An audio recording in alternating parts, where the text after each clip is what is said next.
So no two speeches are ever the same, so we'll see how this all works out. I'll try to follow a similar format, but I'll talk a little bit, and then I'll be quiet, and then we can do some questions, and maybe I got the answers or not. So to start with, how many people have been on this island for more than 30 years? Raise your hand. See, I got to be careful the amount of things I say because I can be questioned, so I wanted to do that. So that's pretty cool. I got a few notes which I'll follow just to sort of put it in a good order. And first of all, thanks again to Bank of the Islands for your sponsorship. They do more than just this one. If you read the paper every week, you'll see how many things they sponsor. So thank you, guys. Appreciate it very much. And again, thanks, Jeff Decker and the Ding Darling Wildlife Society for all that they do as well. Because, I didn't know I was going to do this until Jeff, after I told Jeff I wrote this book, he said, well, if you're a published author, he said, you can go do a speech. And I said, well, why not? What the heck? I'll give it a try. So anyways, to start off, I asked the question to myself, why would I want to write a book, okay? And one of the things is to share my experiences, not just about with the guests and everybody else, but to recognize, some of my employees, the company, what we've done here on the island for events and for philanthropic reasons as well. So I thought, that's why I want to write it. But I also said, what inspired me to write a book? Why would you write a book, or what was the driving force? And possibly someone would be my wife to sort of like show an appreciation, because no matter if you've been in business and you start a business, you don't do it alone. You do it with the help of others. And whether it's your wife or you're just employees that have been with you for 20, 30, or 40 years, that's how it all happens. But there was another part that was kind of interesting that inspired me. And Jeff, if you want to pass this around, you can take a look. This was a photo taken, and you talk about being lucky and sort of like an aha moment. That's an untouched photo that was taken after a rainstorm. Perfect rainbow, absolutely perfect. And so, if you remember the movie Sleepless in Seattle, when she goes, and she's thinking, it's a sign. So maybe when I saw that photo and I have it hung, that was kind of a sign that said, you got to do more than just run the inn. Let's put those experiences down on paper. So in order to do that, I started putting things up on a screen in my computer. Guest names, incidents that happened, employees, something that would trigger my mind. I kept putting this stuff up there for a long, long time. And then I said, now I'm going to try to write the book. But guess what? I've never written a book. How do you start, So I don't know how many of you knew the Jensen boys down at Jensen Twin Palms. Good guys. Johnny Jensen and I were at a function a couple years ago, I guess it was now. And I said, Johnny, I've been throwing all this stuff up on the computer, instances and things that we did at Tween Waters with all kinds of events and employees and things that happened. I said, I really want to write a book. I said, but I don't even know, how to start or where there's a ghostwriter. So Johnny says to me, well, we're at this function and this guy's playing a guitar. And he says, the guitar writer, the guitar player knows a ghostwriter. I said, fine. So I give my card, to the guitar player. 3 days later, I get an email from this ghostwriter. Turns out he's in Seattle. No problem. Ghost is a ghost. But it turns out he also went to school in Fort Myers in high school. So he had a background which was really helpful and when we started. So I asked him, I said, how do we get started? How do we do this? Write a check. So he wasn't that formal, but we knew. He said, look, Tony, write something down, send it to me. I'll give it back to you and how I would write it. And if you like it, he said, then we'll talk at how we're going to do it. So first thing came through. I thought the guy got it. You know, he knew what kind of story I wanted to tell. I gave him kind of a bunch of stuff, and so what I would do is I would do an audio for like 10, 15 minutes on the computer, send it to him, and then he'd come back and put it into chapters. And it was really kind of a great experience. How long do you think it took? 6 months. 6 months, which was pretty good, because what was great about this guy is I had all this data.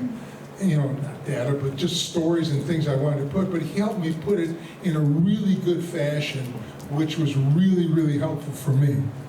So with that, we kind of had a relationship, and what's interesting, that it turns out that his sister was a retired judge here in Fort Myers. And his sister knew my sister, who was an attorney years ago. So all these connections happen, and part of the book I share with you some of my experiences. One, it's kind of long, I'm not going to tell you about it, but when I met my wife, there was a lot of things that happened that we never should have ended up together, but we did. So that was a good story part there. But basically, how I got started, I told you that. And this guy, William Schreiber, who was the writer, my ghostwriter, really we connected. We became very good friends. I never met the man in person until after the book was published, because he was out in Seattle. He came back for some wedding or something.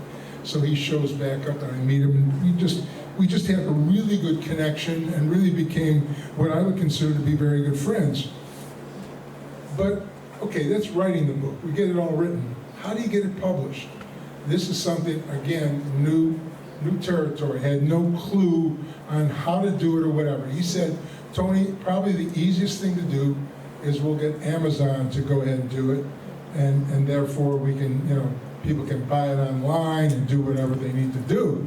And I says, okay, so he sets me up with all this type of thing that I have to figure out. And then we got to publishing it, and how do we do the cover? I didn't know, so I gave him that picture that we're passing around now, and that's a photo. And he said, well, you can't use that, Tony. Okay, I said, okay, well, plan B. Go to plan B, you always want to have a plan B.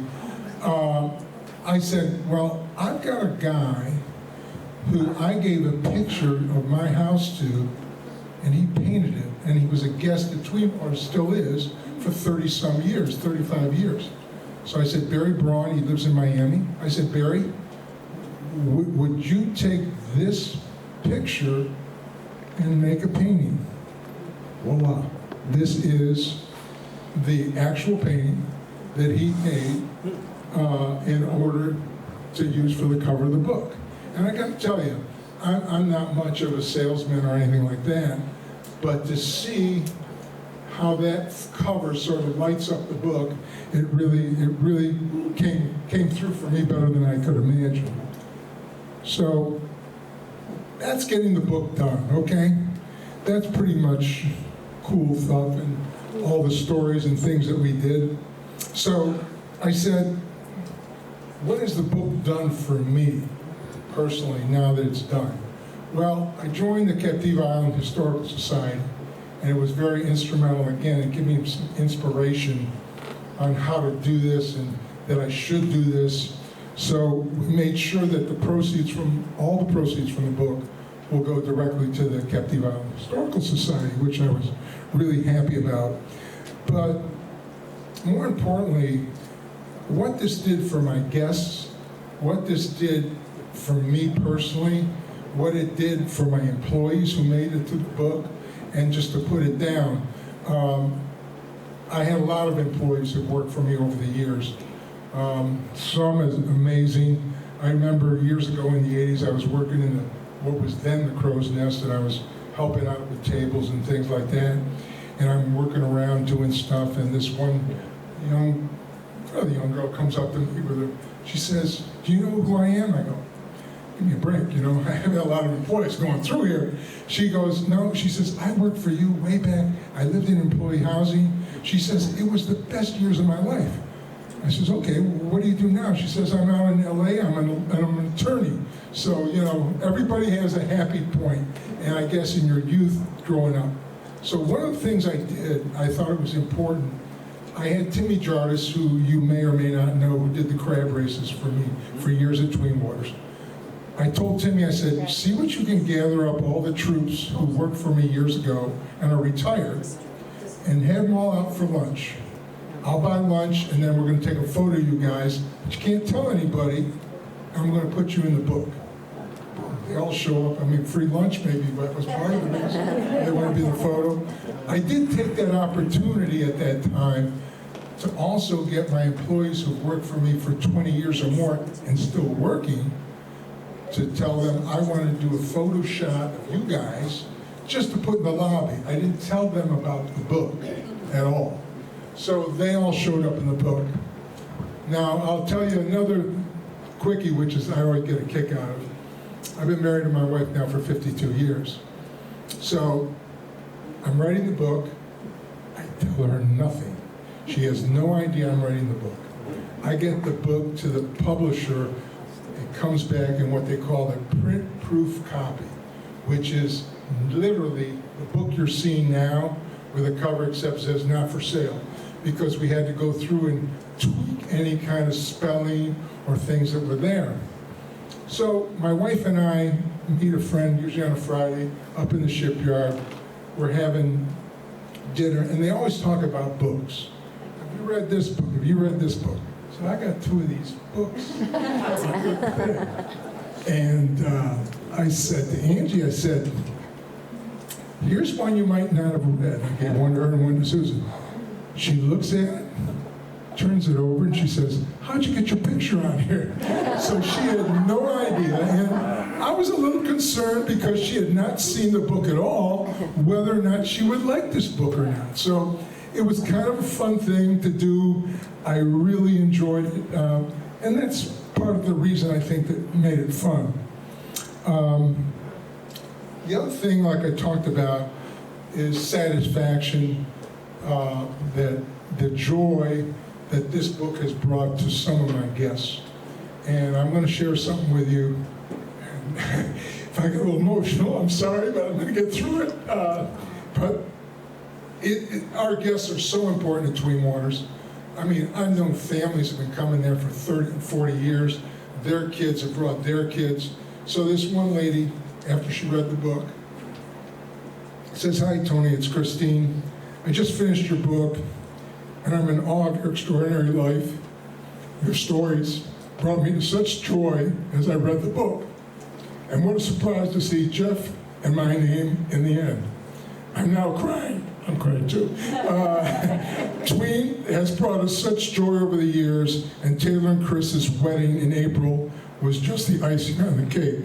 Every year the girls were growing up, we discussed where to go on vacation, and they always said, well, Captiva, of course.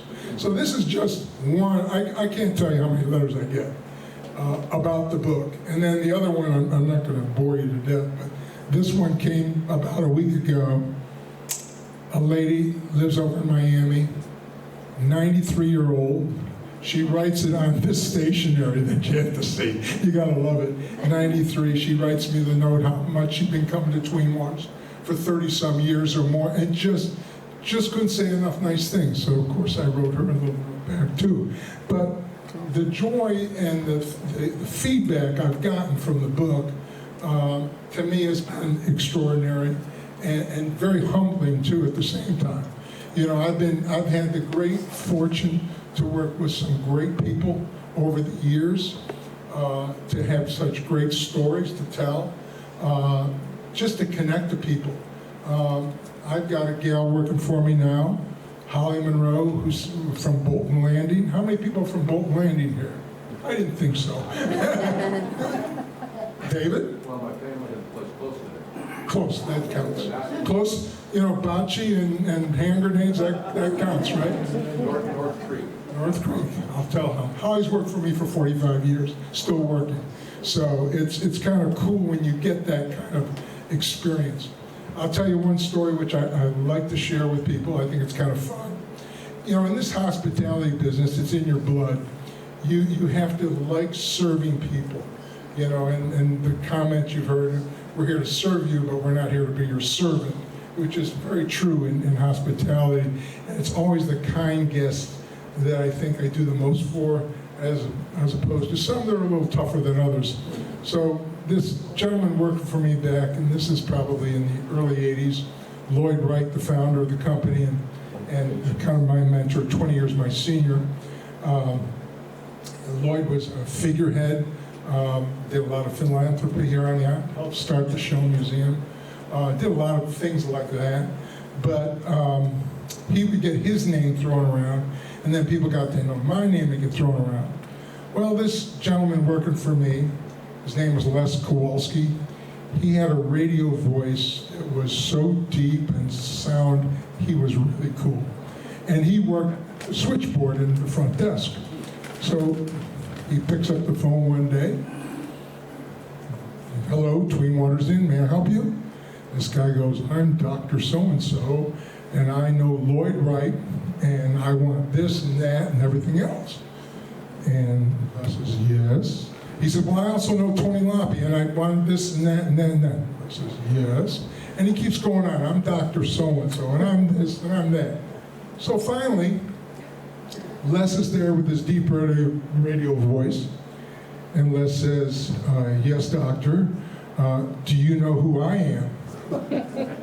And there's a pause, and Les says, I believe I have the advantage. Click, hung up on the guy, which I applauded. I mean, really, to me, if the guy's going to be so nasty and everything, you know, why not? You know, it's kind of one of those things. But, you know, there's so many. That one wasn't in the book, but there's a lot of stories that are in the book that are really interesting. I made sure with the author that, one, he did a couple of things. He did be accurate, because he did a lot of historical changes that made sure we had the right date on different things. When the road washed out back in the 80s, we wanted to make sure we had that correct. When we did different things, we wanted those dates, or a band member. When we had Dr. Hector and the Groove Injectors, which was way back. Scary name, scary band, but it was a lot of fun. You know, the Crow's Nest had a lot of different things. And you know, I look at the things that we accomplished. We brought Oktoberfest here when this island was dead in October. I mean, dead. There was nothing going on. And Timmy Jarvis, who was the crab guy, but also became my food and beverage manager, Lloyd Wright, was his idea. He said, we got to do this, you know, we got to do Oktoberfest. Okay, you know, nobody's on the island, we don't know what's going to happen. So again, we went out, we put the tent up, we put the band was interesting. The band we had to open Oktoberfest with was the same band that opened the German Pavilion at Epcot Center at Disney. Same band. And the reason they loved coming here was, most of the time they're in villages or mountains. Here they got to be, they're out there singing on the beach and everything else. They're having a great time. So we opened the thing on a Wednesday in the middle of October when things were dead. We said, what if nobody shows? Well, we'll all take a hit. But as it turned out, 750 people came on a Wednesday night in mid-October, and this was back in the early 80s. So it was pretty bold move on our part, and we would develop things, because remember, in Fort Myers at that time, there wasn't much going on. Dennis, you were there, there wasn't much going on in Fort Myers, right? But I tell you what, they would come in droves on a Saturday night. We'd have 1,000 people under that tent and drinking more beer and schnapps than I can imagine. I'm telling you, it was pretty wild times, to say the least. But, you know, all in all, this job that I have is a blessing. I mean, I come to work. Are there any lawyers or doctors in the house? Raise your hand. Okay, good point. When you guys go to work, people come to you with real problems. You have to solve those problems. Me, they come, they have a vacation. All they gotta do is turn on the sunshine, and most of the problems go away. It's when we get the rainy days that I get the complaints. But other than that, my job is pretty darn easy in that sense. People come, we want to give them a good time. People love recognition too. In this business, when you can go in, you go to the pool bar, somebody recognizes you, or the dining room. Dan Kinsley's been with me 42 years. People come in for breakfast. If he's on vacation, they say, "What happened to Dan?" I said, "He's on vacation. It's okay. We give him a break now and then." But so having all these employees and all these things happening to me, I'm blessed. I got to tell you, this is a job. Was it always easy? No. There were times when I had to dig in my pocket to make payroll. Now today, I mean, I started with 3 employees back in 1976. We had 47 cottages. We had mold before it was popular. We've been where we are today. It's much different. I think about payroll. Back then it was tough. Now I have about 185 employees. So when the old payroll comes due, I hope we have enough in the bank. But because we do what we do and we think we do it well, and we have such a good following of people, it makes our jobs, even through the hard times. After Ian, after Charlie, people came just because they wanted to support us. It was unbelievable. It makes your heart feel really good, to say the least. Talk about, real quickly, the connection to Ding Darling. We have 2 units on the property. One's called the Ding Darling Studio Cottage, and the other is the Ding Darling Cottage. The studio was actually, had the windows up high, and so Ding Darling could go in there, do his sketching without being distracted, but he'd have the light to come in so he could do what he wanted to do there. It made it really comfortable for him. I had housekeepers who came down from Virginia back in the 70s when we had employee housing, and these housekeepers actually would do the housekeeping chores in the morning, then they'd be servers in the evening in the dining room and would serve Ding Darling and other people. But the real connection for me was Dottie Wakefield, their daughter. She was a home run. She helped me through a lot of things and different things at home. So great stuff. We do have an original Ding Darling. When you come in our dining room, the old Captiva House, the original painting of the Big Parade, that's an original Ding Darling. We have some other ones as well. So really good.